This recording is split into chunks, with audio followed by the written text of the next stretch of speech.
Nĩ kĩrĩndĩ kĩnene arĩa nĩ aikari a itũũra rĩrĩ rĩa Mahianyu na Kĩandege magomanĩte kanitha-inĩ wa Faith Baptist igongona-inĩ rĩa mahoya marĩ na kĩĩrĩgĩrĩro gĩa gũcenjia kwa mũtũũrĩre wao hamwe na kwagĩrĩra gwa bũrũri.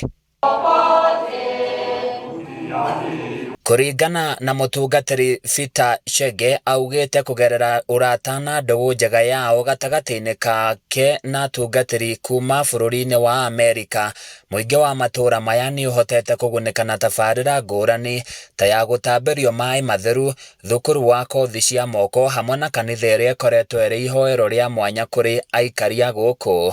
Nĩ twenjete maĩ itũũra rĩrĩ, tũheanĩte maĩ lita milioni 3 kinyagia ũmũthĩ. Gũtirĩ mũndũ ũrĩ warĩha. Nĩ twakĩte cukuru na rĩu nĩ tũrĩ na class 2 ĩrĩa harĩa rakinya, na twĩ na college tũraruta na ũhoro wa catering kana food and service production, na nĩ tũrenda kuongerera kothi ingĩ ta ũhoro wa electrical plumbing. Nĩ tũrĩ already na dressmaking. Chege aongereire na kuga itanya rĩao nĩ gũtigĩrĩra nĩ macenjia ũthiũ wa matũũra maya hamwe na mĩikarĩre ya mũingĩ wa gũkũ na njĩra ya gũtura mĩeke ya mawĩra na makĩria kũgerera tabarĩra ngũrani cia ũkũria na ũthii wa na mbere. Twĩna kĩoneki kĩnene mũno, already twĩna eka 5 na nuthu cia mũgũnda haha, harĩa tũrenda kinya gũkũria kĩroto gitũ nĩ mũthenya ũmwe haha hagakorwo hena university. Cukuru ĩno tũrenda gũtagetia andũ othe arĩa itũũra rĩrĩ matangĩhota kũrĩha tũkamahe scholarship, no tũtirenda ikorwo arĩ cukuru ya kawaida. Cukuru ĩno tũrenda ikorwo cukuru ihana ta Alliance.